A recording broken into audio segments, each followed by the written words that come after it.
Hi, this is Roger. Thanks for dropping by. This is a quick look at some of the nearly there blooms.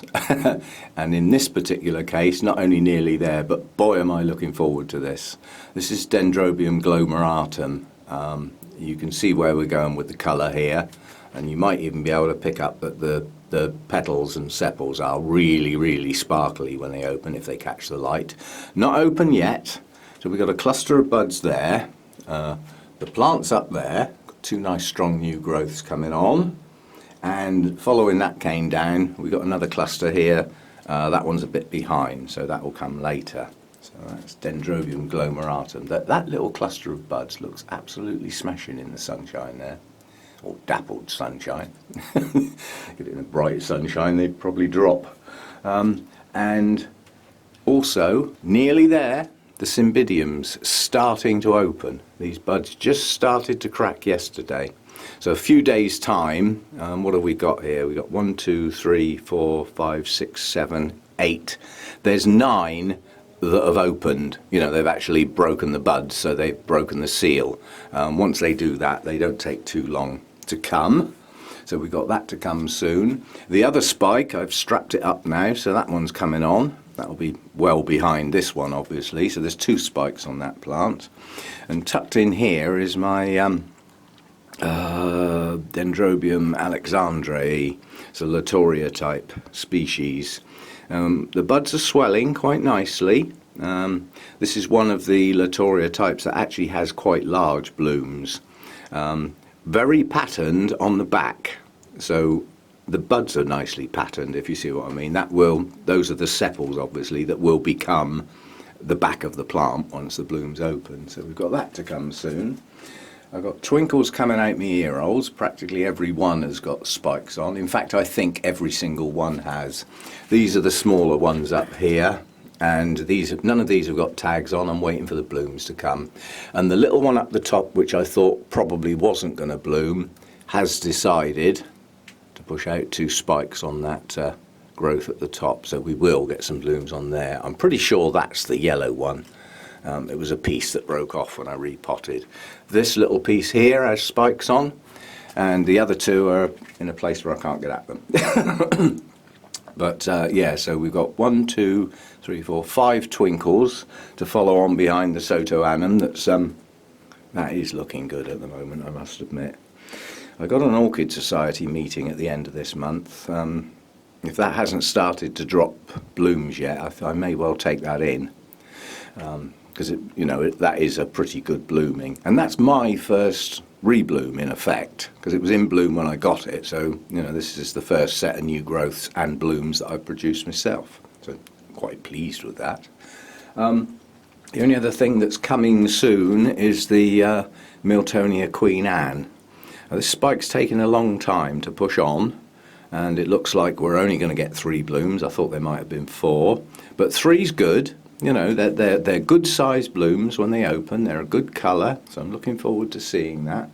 So yeah, a few things to come. Oh, and I missed one. Let me get it down.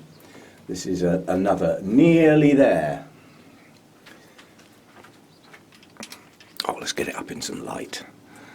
Nearly there. That's my Cattleya cernua. It was sophronitis once. Yeah, that's not the mass blooming it had last year, but it's still not bad. We've got 1, 2, 3, 4, 5, 6, 7 sets of buds, and there are other new growths pushing on behind that haven't opened yet to show the buds. So strange how this one works. You can get a new growth like that one centre shot that produces 1 leaf like all the other pseudobulbs do, and the buds come out the middle. And others produce 2 leaves and the buds come out the middle. Now, it's done that on occasions in the past, but not frequently.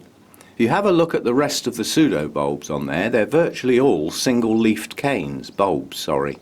But this time quite a few of them have pushed 2 leaves out. Well, more photosynthesis, more energy into the plant. So they're not quite open properly. They will open quite flat. So there's that one to come soon as well. That actually did very well at our Christmas do last year, which is beginning of December. I don't think these blooms are going to last that long this year, so it's not going to make that. But it may well make the society display at the end of this month. Might be okay for that. But yeah, so we got that one to come as well. That always looks nice, lovely bright orange. And yeah, so some things to come. There's a lot of Cattleyas lurking around that have got sheaths with buds in that will progress over time. Even my apple blossom has got a nice sheath on its latest growth. The buds aren't showing yet, but that does funny things. Sometimes it doesn't produce a sheath and the buds come straight out the top, and the next time it does a sheath. It just seems random. There's no logic to it. But there's other Cattleyas around with good swellings at the base of their sheath, so we've got some more Cattleya types to come. I mean, the one I am looking forward to is my Laelia anceps, which I'm going to have to take down. That is borderline touching the roof now, so I'm going to have to find a lower shelf for that. The plant's down here. So there's two spikes on there, the other one's hiding up behind the air plants. But yeah, I'm going to have to put that on a lower shelf. I can't risk, you know, the top bud on a spike being spoilt just because it's touching the roof. So I'll have to find somewhere a bit lower for it. May well have to just go here for now, which gives it that extra 6 inches from there to there, if I can find some space for it. I've just got to watch that light, because the light comes out at quite an angle, and I don't want those buds 6 inches away from a light like that. I don't think that would do them any good. Right, so some things to come and some work to do, which I need to get on with. So see you next time. Thanks for dropping by.